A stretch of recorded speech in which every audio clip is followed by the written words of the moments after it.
Welcome. This is For Better and Worth, the podcast where we don't believe you have to sacrifice your relationship while you build your net worth. We are your hosts. I'm Chris. And I'm Ericka Young. And we're so glad you joined us today. All right, y'all, come on. Let's get into it.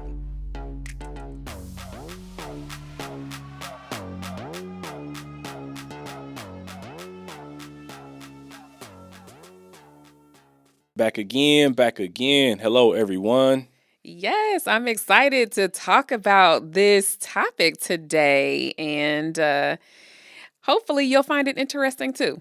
Yeah, we're coming off the heels of EconoMe, and if you don't know about EconoMe, that is where all the fire people come together and just have conversation. Yeah, it was interesting. It was my first time attending EconoMe, and that's EconoMe with an E on the end. And it was neat. I was pleasantly surprised. And I shouldn't say surprised. I feel like I knew that it was going to be well done. I had seen some of the speakers from previous years, as well as just I understand the whole concept of what the creator of EconoMe is up to. And so I left with a smile on my face. And that's always a good time when you go to a conference for 2 or 3 days and you feel really good when you left.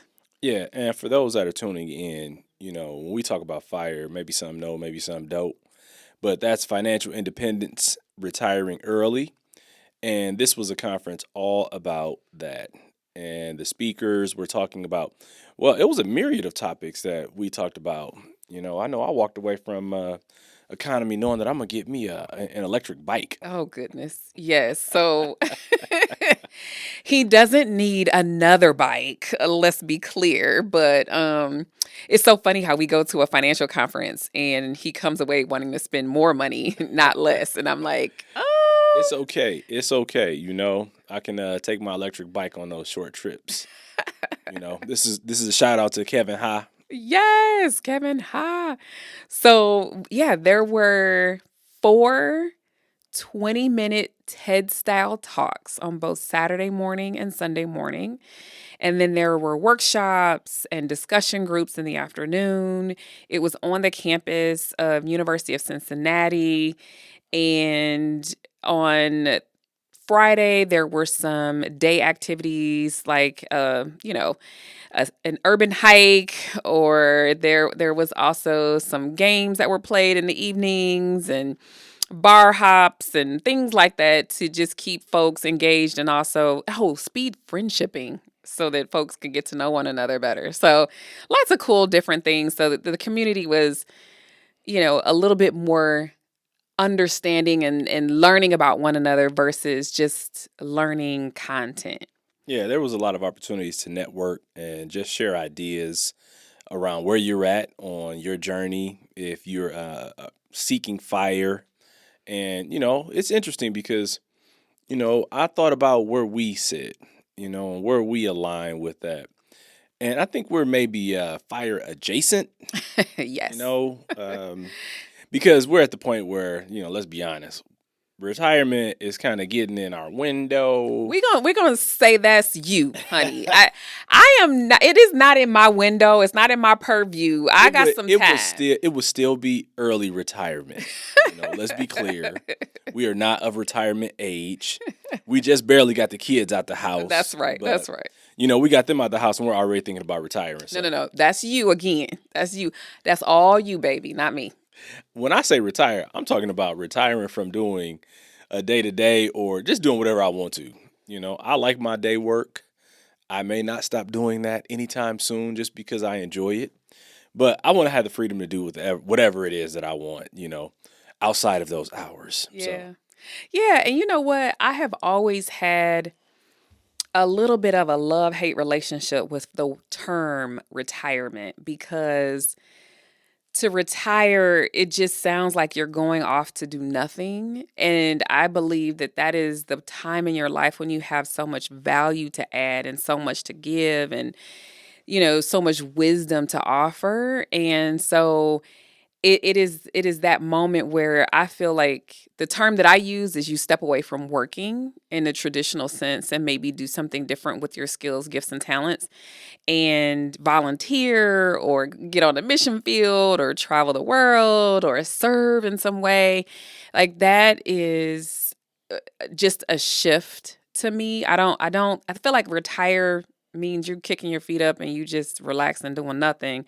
And I find so much value in a person who has worked 30 or 40 years and been an awesome contributor to society, and that there's still some things to give. I just met recently a gentleman who was in his 80s and still giving to society. And I just think, I feel like in some way that's something that I want to do too.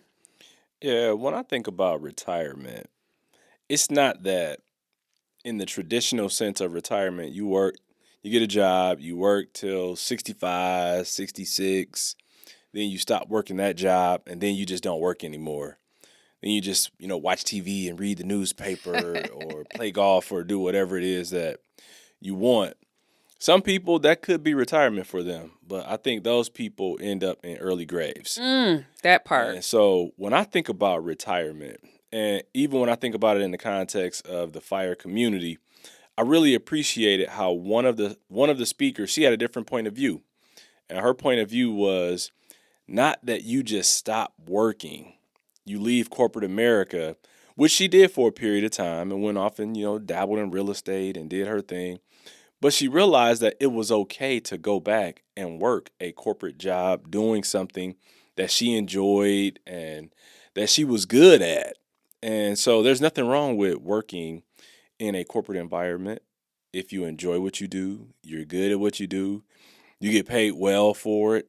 I don't think there's anything wrong with that. And when I really consider what retirement, retiring early could look like for us, what it means to me is I have the ability and the options to do the things that I want to do when I want to do them. Mm-hmm. That could be, going on vacations. That could be, just, you know, rebuilding cars. Or I feel like it empowers me to take the things that previously were hobbies and do them on a more regular and consistent basis. Yeah. Just doing the things you want to do, doing the things that bring you excitement and joy. And the one thing I've come to learn is that life is short. And so while I embrace YOLO, I also know that you have to be diligent and you've got to be persistent when it comes to getting out of debt, to establishing, a financial basis so that you can have the freedoms that come along with financial independence. And so for me, I think I really more focus on the financial independence side of it versus the retiring early side of it. Fair enough. Fair enough. So let's give a couple examples of the types of retiring early options that people had. So I was one of the people that was there that spoke. They did a breakout session. They are called the Pioneers, and they have purchased an RV and they are traveling the country. They have found a way to have enough income so that they can go do what they need to do. They don't have any children, so they can just kind of go across the country and live. And so they're making money on the road, right? And so they don't have what you would consider a traditional 9 to 5. And so that's interesting. And so if that is of interest, great. They have found a way to live the life that they want to live. And then there are other people who have used real estate as a way to make passive or semi-passive income so that they, again, are not working that traditional 9 to 5. And so these people are in their 30s, let's say. And so when you are really aggressive with fire, you might retire, if you will, from the traditional 9 to 5 in your 30s. If you are slow fire or coast fire, you might have a little bit of income that you're still bringing in. You're not fully disconnected from, the corporate 9 to 5, but you have options. And I think that is the interesting thing, is that people now have options for how they want to live life, so that at a young age you can enjoy, versus waiting until you're 59 and a half or 65 or full retirement at 70 years old, right? So they're like, how can we do life well now? And so, in an effort to get to their fire number, they're amassing a bunch of cash. Like, they're saving half their incomes or a large portion of it to get to a place where they have the dollars to supplement until they can access their retirement money. So that's the difference, is that they're really putting more cash into investments that they can get to that are not in retirement accounts, and they've calculated what the need is. And so I can appreciate that nerd aspect. I love the nerd aspect because I am all about that. And I'm also all about the idea of you having options. Just figure out what it is that you want and find a way to make it happen. And instead of assuming that you have to take a certain path or a traditional route and being unhappy. So I love the idea that these people have thought outside the box and figure out what works for them. And I think that that's pretty cool. Outside the box thinking is an understatement because some of these folks are willing to do whatever it takes. I went to a session and they were talking about side hustles, and I was like, I don't know if I want to do some of this.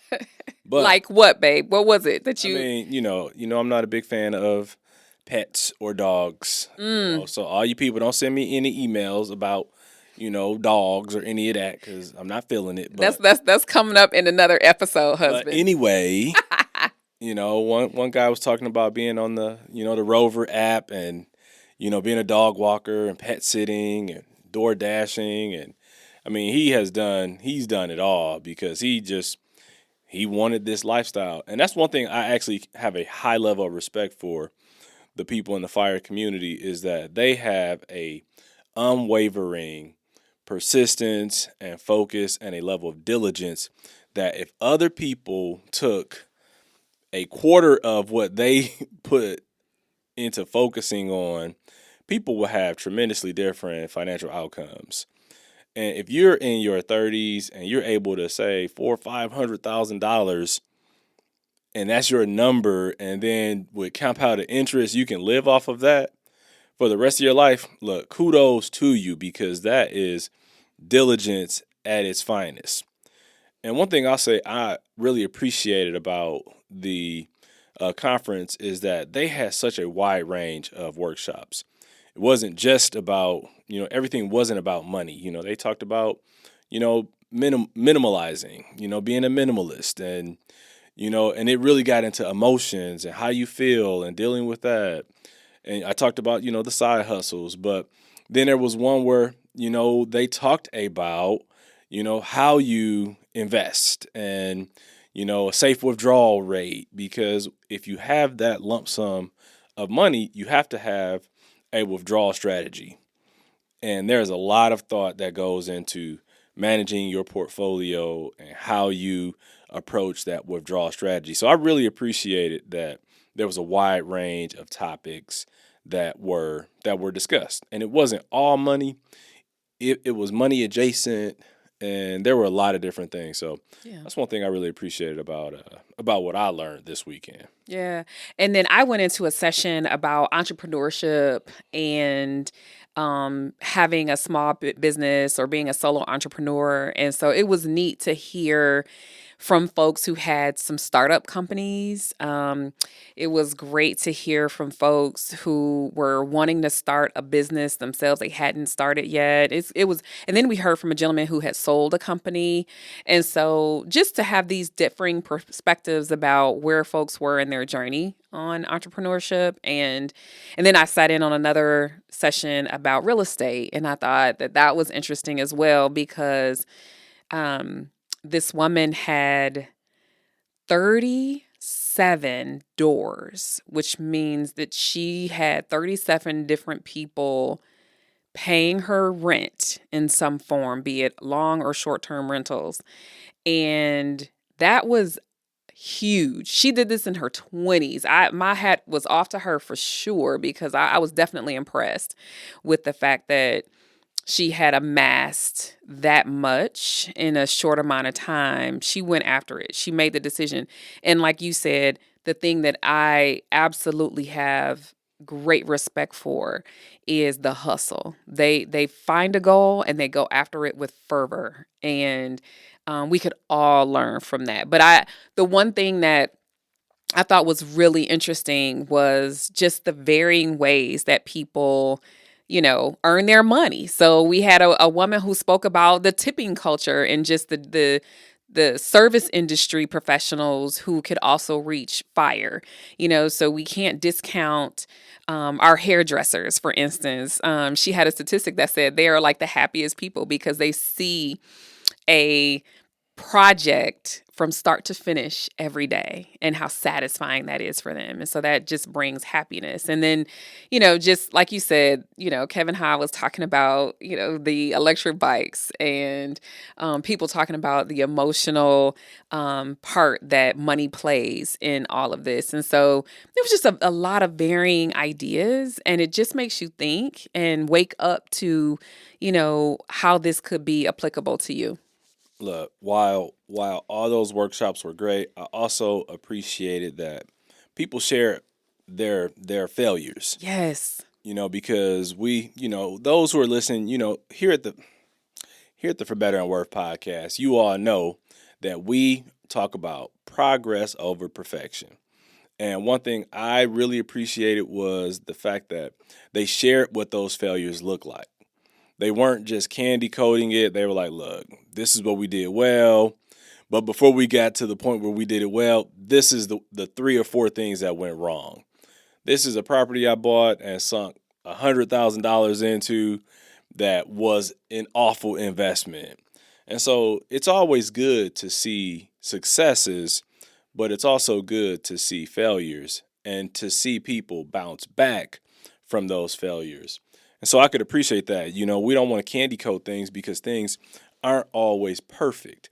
But when you have persistence, you have consistency, and you have made your mind up, you won't let those failures keep you from finding that next success that lies behind that failure. So that was a good thing to take away.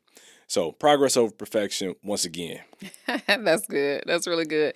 And I think that when we can see varying perspectives, we can find ourselves. We can find ourselves in that. Locate where you are. What are your thoughts? What are your values around what it is that they're saying? Does this matter to you? Like I think electric bikes are cool, but I'm probably never going to get one. But you were inspired, you know what I mean? And then the woman who was talking about, honestly, that was an easy fuse for him to light, considering that when we were looking to buy you a bike, I had already tried all the electric bikes out that they had at the bike shop, and I already thought it was cool. So when he talked about it, I was like, well, hey, here's another reason to, go ahead and get one. I'm helping the environment. oh my gosh. And on top of that, our speaker on electric bikes had 6 bikes. Like he had enough. So his whole point was you can save money using an electric bike. That was the whole gist of his conversation. But the funniest part about it was he has 6 bikes. So his 6 bikes equal 1 vehicle. Right. I laughed when he said, I can get a new electric bike every year and throw it away and still, have paid less than buying a car. So I was like, well, all right, well, you can't throw 6 bikes away because then you're throwing a car away every year. But yeah, but I'll probably end up with an electric bike, people. So I just think it's hilarious. Like we leave this conference and you've got an idea of something you want to buy. Well, see, we'll continue to digress here. I have my bike that I want to exercise on, or my bike that I want to, train on as I'm, trying to do my long rides. And I have my leisure bike because we've pretty much established that while motorcycles were in the future, we'll have to see. But electric bike is probably gonna come before the motorcycle. Yeah, I can handle an electric bike, but more than I can handle a motorcycle, and that's a whole conversation for another day. But so what was your favorite takeaway? What is the one thing you feel like is the biggest takeaway for you? I think the biggest takeaway for me, like most things, is that your journey is your journey, and it doesn't have to look like anyone else's. It can be what you decide you want it to be. And for me, I've worked in the corporate arena for a long time, and I enjoy what I do. I like what I do, and so I could see myself continuing to do that. But it also fed the what is it? It fed the need to want to get into real estate again because we were in real estate before, and I think that's something that we need to explore again. And it opened me up to just look at different options, different things, different businesses, different side hustles that maybe aren't, walking dogs or, door dashing, but this is a side hustle for us right now. It's a hobby in a lot of ways, but it just opened my eyes to you can control what your future looks like. You can't control it completely, but you can certainly try and influence the direction that you want to go in. And it takes some persistence, it takes some work, and it also takes some planning because this stuff doesn't happen by accident. You have to be very intentional about what you're doing, how you're going to do it. If something doesn't work, maybe you shift or adjust. But, it was very eye-opening in a lot of ways. That's good. That's good. And what about you? What was one of your big takeaways from this weekend? My major takeaway, I think is similar to something that you said, was we basically abandoned the rental real estate market after this. We had a rental property and things didn't go as we had planned. And so we sold that property finally and never went back. And there was a moment during this conference where one of my dreams came back alive again. And I just have this dream where I want to have a vacation property for my family, but also to create vacation experiences for other families, to be a part in their memories and to have a property that they can come to that is in a lovely location, um, and to Look at help. you. You've been watching them Airbnb commercials. You're right. Yes, that is literally what I want. And so I feel like in that moment, I was like, man, you're right. They were saying how this was our first property and we screwed it up. We messed it up. This is what happened. I dumped too much money in it. But the key is it was the first property. And then they bought another, and then they bought another, and they learned from those mistakes and they didn't repeat those mistakes again. So, sure, we'll make mistakes, just don't repeat it again. And so, mistakes were made, and we just don't need to repeat them again. And so, I think that that is one of the takeaways. And then honestly, I think this is a unique way for people to figure out how to live their life on purpose. Um, and so while I feel like I have been the type of saver who is a long term saver or a long term investor, this is ignited. We probably need more cash so that we can be ready to fund a dream or to pivot if necessary. Because what if you wanted to start a business in 5 years and that kind of thing? So it made me think like these guys are ready for a myriad of possibilities when you have cash on hand or when you're thinking outside the box versus it has to be one way. And so being ready means being prepared with some cash, and then also the whole idea of, reigniting that dream and figuring out how to make that happen and start looking honestly for some properties that would fit that bill. Look, I've always been of the mindset that cash is king, and it doesn't hurt to have more cash stacked up because it just puts you in a position. So if opportunity presents itself, you're able to capitalize on it. Yeah. And, should some emergency happen, And we're talking about cash beyond emergency funds. So if you guys are listening and you're on a journey, just remember your journey is your journey. And don't try and rush to get to where someone else is. Take your time to get where you need to be. But dream, have some vision. And sometimes, they say that daydreaming, why are you daydreaming? I think we all need to daydream Yes. because that's how you begin to get fire. That's how you begin to get passion. That's how you begin to get focused. And sometimes whatever's going to require, whatever's going to take for you to get where you need to go, then, spend a little time daydreaming. Yeah. There's nothing wrong with that. Yeah. So this could be a loaded question, but maybe not. Who was your favorite speaker, husband? Well, on the second day of speakers, there was this one lady, and she was pretty good. She was pretty good. She got up and started talking about some different topics that relate to couples, and doing some, just doing some different things. But man, she kind of looked like you. You silly man. Of course, you were my favorite speaker. You did a great job. I didn't have to be your favorite speaker, but if you had said somebody else, I probably would have been upset. Exactly. I'm not new to this, people. I've been doing this for 25 years, so I know the appropriate answers that are to be supplied. But I'm not just saying that to say that. I'm saying that because you did a fantastic job, and that was evident by all the people that came up after the talk, and just share how you were impactful to them. So, you did your thing. Shine on. Yay. So, yes, you can look in the show notes and you'll be able to find a link to the YouTube video where my talk is held. And I'm going to say that it was a whole lot of fun. It really was. It was enjoyable to be on that stage. But I would also say that the caliber of speakers and the variety of topics was really interesting. And I was, really, my eyes were opened with one of the speakers. And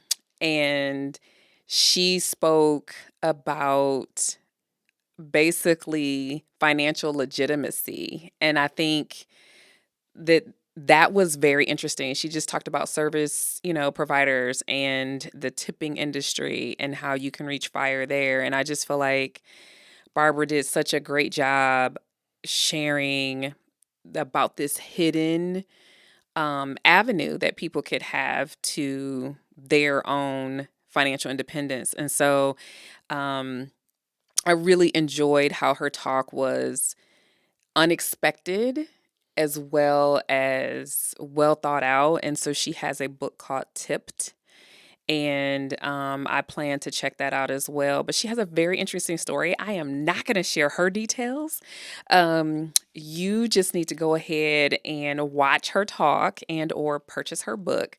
But there were a lot of, you'll be able to see all of the speakers on YouTube. And if you are interested in being a part of EconoMe, this is for enthusiasts. This is, there were people who were still in debt. There were people who came with a partner or a spouse and those who did not. People came with friends. This is not a bunch of gurus in the room. This was probably 80 or 90% fire enthusiasts. And so if you are fire curious, this might be a great place to go. That's a great thing about this whole conference is that there were a wide range of individuals that were there. A lot of people who are currently working a 9-to-5 job, some people who are self-employed, some people who are, podcasters like us, some people who are doing other types of businesses that are, adjacent to the financial industry or in the financial industry. So I just thought the broad range of people that were there, everybody who's out there listening, you could find your tribe. You could find your people amongst this community. And I am a big proponent about going out, educating yourself, finding more information, and then putting it to work. The Bible says, in all you're getting of knowledge, get an understanding. And getting wisdom is important because wisdom is the ability to apply knowledge. So go and get the knowledge, then do something with it. Don't just sit on it and let it sit around and collect dust, but go and put it to work and take action around it. All right, so I'm passing the offering plate because my husband just had his little mini sermon up in here today. But yes, I agree. I think that you can definitely find your people. And there was about 400 or 450 people there. So it's a really good crowd, but lots of smaller opportunities for you to connect with folks. So it's just a really cool place to be. So if you've got more questions, feel free to, inbox us, message us, etc. But check out the different topics that will be on YouTube, and I will share those again in the show notes. And this is a make it worth it moment. Go out, take some action, do something with the information, and then start applying it to your particular situation. And remember, your journey is your journey. And so until next time, we are out again. Thank you for spending some of your time with us today. We appreciate all your support. So be sure to subscribe, rate, and review us wherever you listen to this podcast. You can find us on Instagram at For Better and Worth. And sign up for our email on forbetterandworth.com. Till next time, we're out of here.